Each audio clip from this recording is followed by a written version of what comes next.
One of the ways in which we are getting the angel to fly in Angels in America is with something called counterweighting, where the actors on stage are in harnesses and they are attached to semi-invisible lines which go up to pulleys in the grid, and then those lines are then attached to crew members who are off stage that you can't see, who climb up and down ladders. What you're looking at when you're looking at the flying is a 6 or 7 person mechanical duet.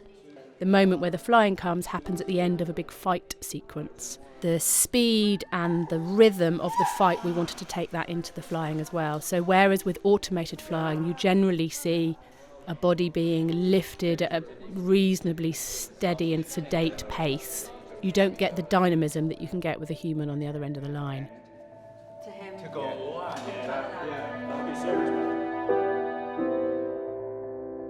The wings sort of give us the special effect of the anatomy of flying. They give us flapping and they seem to lift her into the air and to move her through the space. And so the wings are this kind of emotional amplifier for her, as well as giving us the sort of fantastic anatomy of flight. They need to have a sense of life, and so we use their sort of breath, and we use their sense of intention and their sense of muscularity to try and help bring those to life. And so whenever we're working with people who haven't worked with before, then we'll introduce these underlying principles, these ideas about how you bring something that's essentially inanimate to life.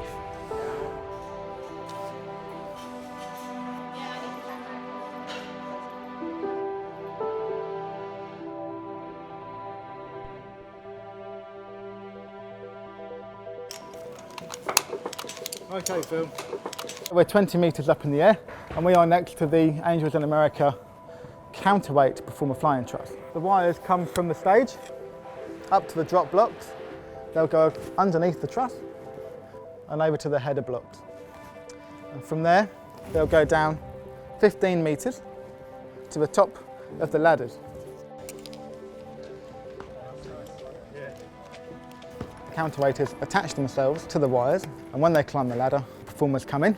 When they climb down the ladder, the performers go out. Let's go.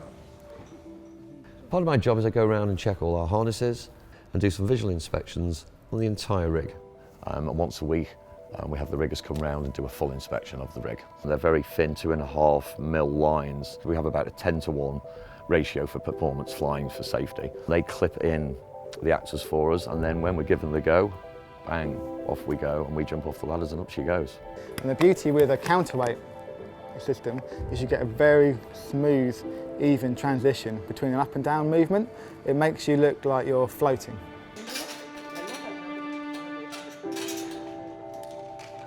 The counterweight flying is really interesting because we as technicians, we develop a different relationship with the scene and with the performers.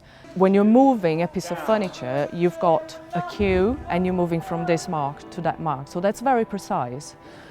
The counterweight flying is also precise, however, because you are dealing with the performer, it's a more subtle relationship that you develop with the scene, and this is really interesting. It's different than what we normally do. We need to rush down the ladder, the three of us at the same speed, at the same levels, to make sure that what you're seeing on stage is only one figure. I fly the Angel in the middle, and I also have another person that is on the end of my line and gives me sort of an extra assist. It's all about the feel of the person. It's about your relationship between yourself and the actor. The Angel gets lifted, and there's an added weight of one of the other actors that gets pulled up by the Angel. Therefore, I have to feel that. And for the stage and for the audience purposes, I can't allow them to see the jolt of added weight. You sort of have to develop this symbiotic relationship between yourself and the actor. In the show, the Angel will fly for about a minute, but we will have spent about 4 months preparing and training the performers to make that 1 minute perfect. It's taken us an awfully long time to build up those layers so that you've got one image and all of these people trying to achieve the same thing and make it look like the physics is right, the physics of the puppetry, the physics of the lifting up into the air, the physics of someone being lifted, and all of that working towards the same image. One of the great things about my job is that I get to come in right at the beginning of a process and sit down with the director and think about which scenes you can animate by taking somebody into the air and how that works alongside the story. You rarely fill the airspace that's right in the middle, in front of the audience, above the stage.